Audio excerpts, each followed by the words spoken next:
Hello everyone, and welcome back to another video. Well, this is another one that I'm doing a retake on because the original video that I made, isn't quite as good as what I can do now. So, this is my 1930s General Electric Form 46 series wired radial wave street light. So, this fixture I had originally recorded a while ago, and I had made a custom radial wave type shade for it out of one of the reproduction fixtures that you can regularly buy today. Still in production, you can get it in various sizes and shapes and colors, whatnot. But that one I had modified. I drilled some holes into it, and I had it painted to look like a traditional radial wave, and it worked. It was fine. However, I just recently got an actual radial wave shade for this fixture, and it looks a lot nicer, and now it has a bit more functionality. It actually works the way that it's supposed to, and now I can show everyone how it the shade latches on, as well as how the fixture would look like with a proper shade on it. So I'll start by getting into a little backstory on where I got this fixture. There's an antique mall that I somewhat regularly frequent. It is a bit of a drive, but they're one of the better antique malls that I've been to. I looked around, and every time I go there, I've found a couple of things, but this one was sitting with a pile of other radial wave fixtures. This one was the best out of all of them, and none of them had shades, but I decided to get it. It was, I think it was $100 for that, this thing, and it was for the arm and the porcelain head, and not too bad of a price considering what this is and the age. And all it really needed was a shade to get it working properly. And when we actually get into the look inside this fixture, it does need a new socket, but it does work. It's not dangerous. It just it does look pretty ugly. So one thing that I should probably say right away here is that the this shade is not a General Electric shade. It's actually a lime material shade from a slightly newer fixture, maybe from the 40s or the 50s, but it does fit. It looks almost the same. Really, the only difference is that this part here, this bowl, is not quite as wide as the General Electric ones, and it has a not a General Electric, a lime materials stamp or sticker, whereas the General Electric ones would have obviously their logo on the shade. So this is from a time when majority of streetlights were wired in series because it was a lot cheaper than wiring them in parallel. You used a lot less wire, and when the newer styles of streetlights came out, they started making them in parallel circuits where each bulb would run independently of each other. The series wiring circuits just allowed for you to use a lot less copper, and then all of the fixtures would be held or controlled on one timer, as opposed to the modern type circuits, which would generally have a individual photocell for each head. So here I have the patent for this. This patent, filed in 1924 and given on 1929, is for the porcelain head. If you can see, that you have the metal piece here, and then the porcelain piece that fits inside of it. You have screws that hold it in. Then you have the socket here, which extends into the porcelain piece, the terminals that exist here and here, and the lugs to tie them off. From this bottom one, you can see the 4 wing nuts that exist here, as well as the big lugs that the wire is attached to. And then each wire has 2 screws that hold it in. And then here is an example of how the shade is held in. This is the side of the porcelain piece, this is the wing nut, this is a clamp that's inside of the fixture, and this is the actual shade.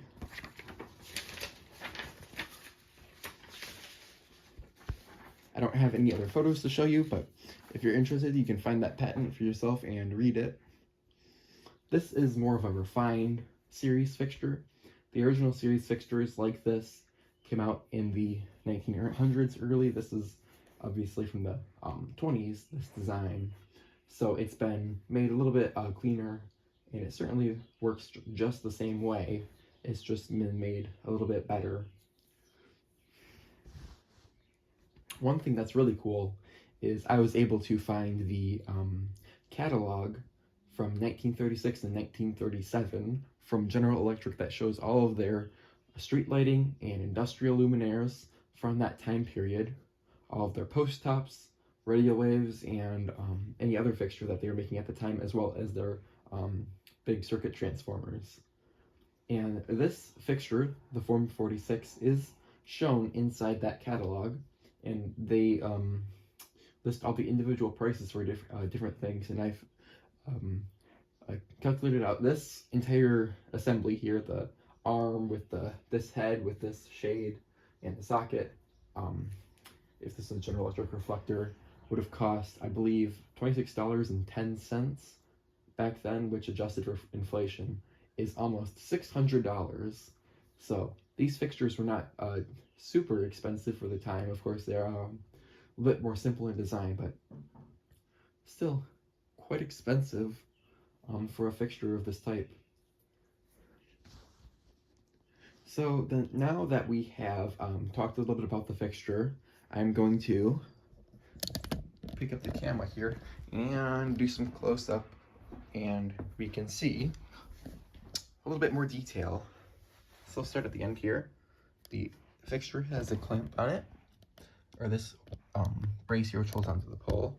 This is threaded into the 1.25 inch pipe that's 4 feet long.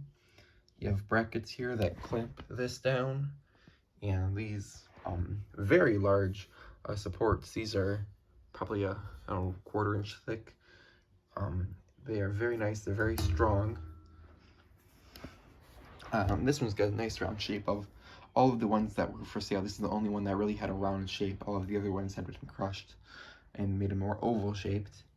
But there we go. You can see that it uses a square nut on the piece there, which interlocks with the band that it's on. Nice attention to detail. Up here we have what is called the spike ball slip fitter. This is just another piece. It's a 90-degree elbow that threads onto the arm. These were also made where this pipe was simply bent at a 90-degree angle, although I think this design looks a little bit nicer. It has these spikes on the outside that are simply decorative. Moving up, we have the head, which is ribbed, and unfortunately one of the screws came off. See, it's copper screw. This I was trying to take this apart and that head came off, so I decided to just leave it as is, and it's alright, though I wish that wouldn't have happened. Here's the big part. This is the big porcelain head. These fixtures, I don't know exactly what voltage they were rated for, but these are high voltage luminaires. This one's more towards the low end because it's a smaller head, but they did make them bigger with more sheds that would allow for really high voltage series circuits.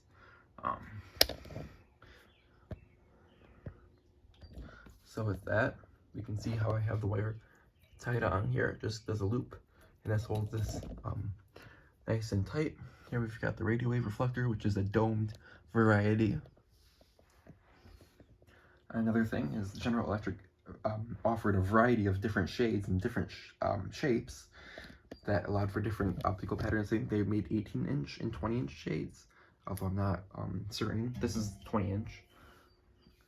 And they made them in different, not all of them were flat. They made them, some of them that came like this, and on both sides, that would limit light, that would trespass onto properties. Although these are the most common type, and they do look probably the best. Here we can see that the shade is very rusted. Unfortunately, of all the shades that I got, this is the worst one. However, it's the only one that happens to fit this fixture. So if I do get the chance to find another shade for not too expensive that would replace this, I certainly will. However, if you guys know how expensive radio wave shades are, this one was only $45, and I'm not going to complain at that price. It certainly looks fine. Now, one other thing to point out is that this fixture, you see how clean and gray this is? This fixture has almost certainly never been used, and it's just been sitting in someone's barn for its entire life. about 90 years. So that would be my main incentive to get a different shade, because really, if it's a new old stock fixture, it should have a new old stock shade, or at least one that's close to it. So I'll keep looking around, but this is certainly miles ahead of what I had last time. If you're interested, I do still have that video up, so you can look at what this fixture looked like with the original shade, or the shade that I had made for it. There we can see the bulb, which is a 300 watt General Electric bulb, which is not made for this, but it's a good size. It looks pretty good in there. I have a 189 watt street light bulb. However, I cannot find it at this moment, so this is what I have. So now I'm going to go ahead and start taking this thing apart and show you guys how the inner workings of this fixture are. All right, so before I can take this thing apart completely, I have to take out the bulb.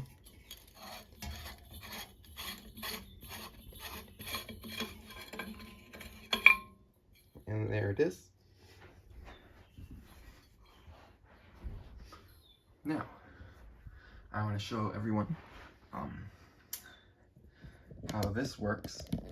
So first thing I'm going to do is loosen these 4 little tabs here. I don't know what you would call these. They kind of look like a wing nut, but they're held on by a cotter pin. So I can't really say what they are for certain. I'll put the camera down here. And then I'll try to get this thing undone. These screws, or these, when I originally got them, they were completely stuck. And I managed to hit them with some WD-40 and put them in a vise, and it really yanked on them, and eventually got all 4 of them to loosen up. However, they are still stiff, but they do at least function now.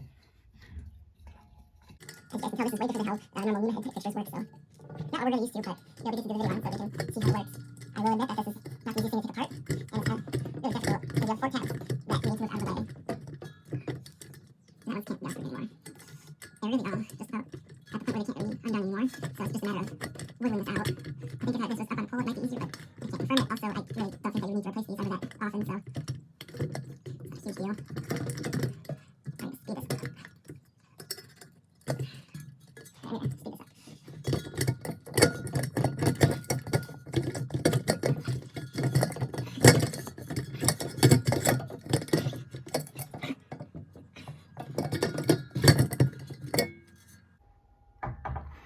That was a very, very big pain.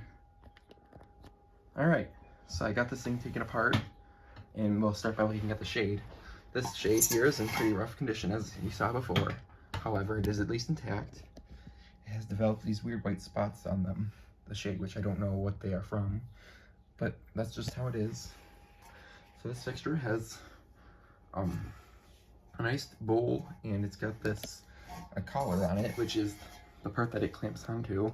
All of the other shades that I got do not have this, and I was unable to use them on this fixture, even though they are a little bit nicer. Here's the inside of the shade, and here's the Lime Materials sticker. Very nice. I do like the color on it. That is really cool. So there's the shade. And the biggest difference I think with this, other than it being much more reflective than my original shade, is on the side profile. The waves are much more aggressive than the original ones, which I think makes this look a lot nicer, even with the damage.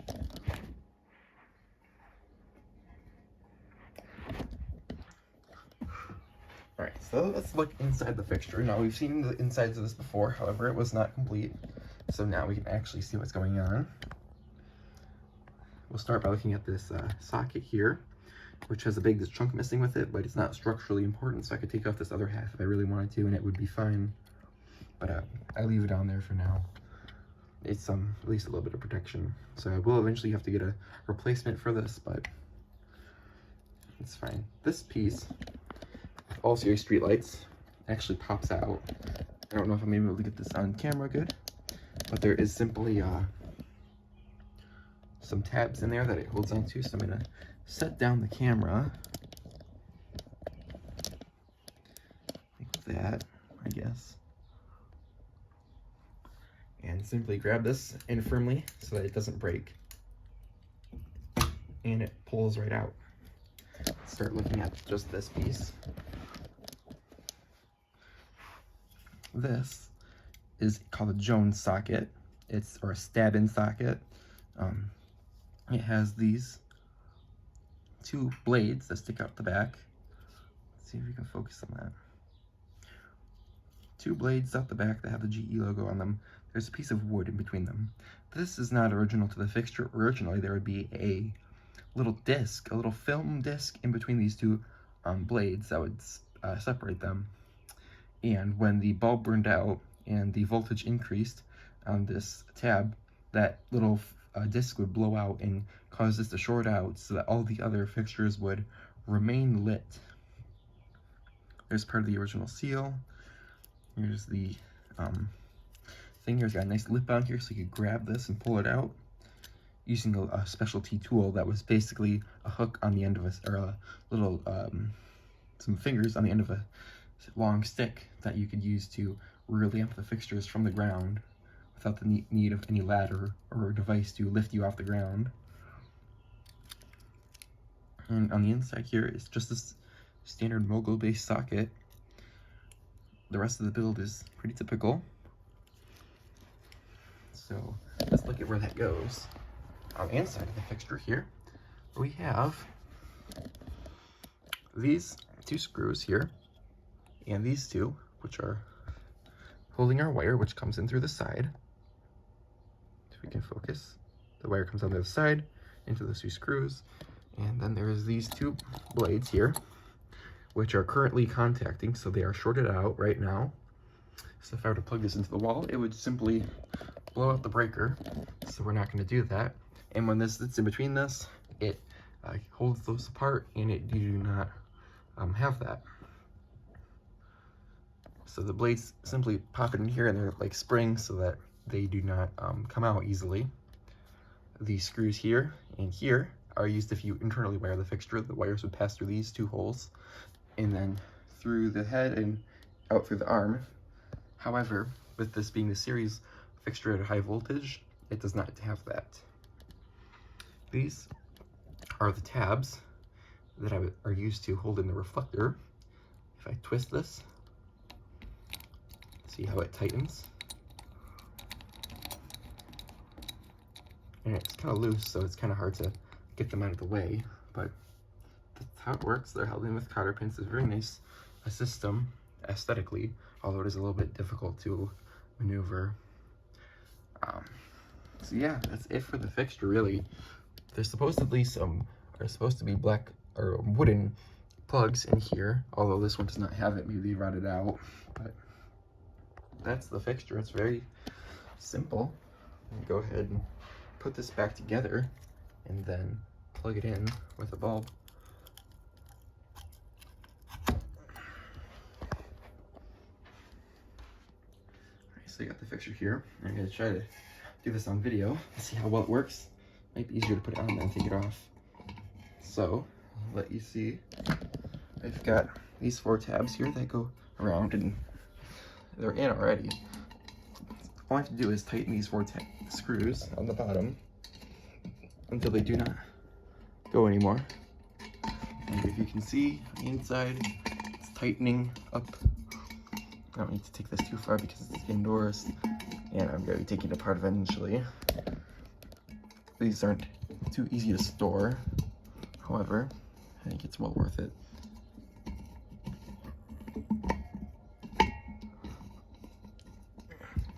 Alright, that should be okay. So I'll put the bulb in, which is a big 300 watt incandescent bulb by GE, fittingly.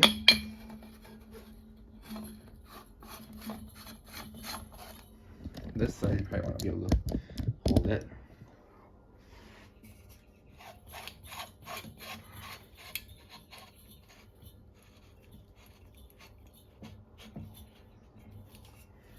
Okay, there we go. So now I'm gonna cut the video and watch it. Here we go. I'm gonna turn on the fixture here. So simply plug it in and it will turn on immediately since it's incandescent. There you go. A very nice light. I'll turn off our light here. Doesn't make much difference. Very, very bright. You don't really want to look at it, but it does look really pretty. So there's the incandescent light. I'll turn it off. Got a nice glow down, although make it fall over. So there we go. That's the fixture. I'm not gonna put any of the bulbs in it, but there it is. I hope you guys enjoyed. This is a very nice fixture. Pretty old, and I do like that it's historical significance. These were very prevalent in the United States in the earlier half of the 20th century. They're pretty cost-effective design, but they do look very pretty. So, hope you guys enjoyed the video, and that's it. Bye for now.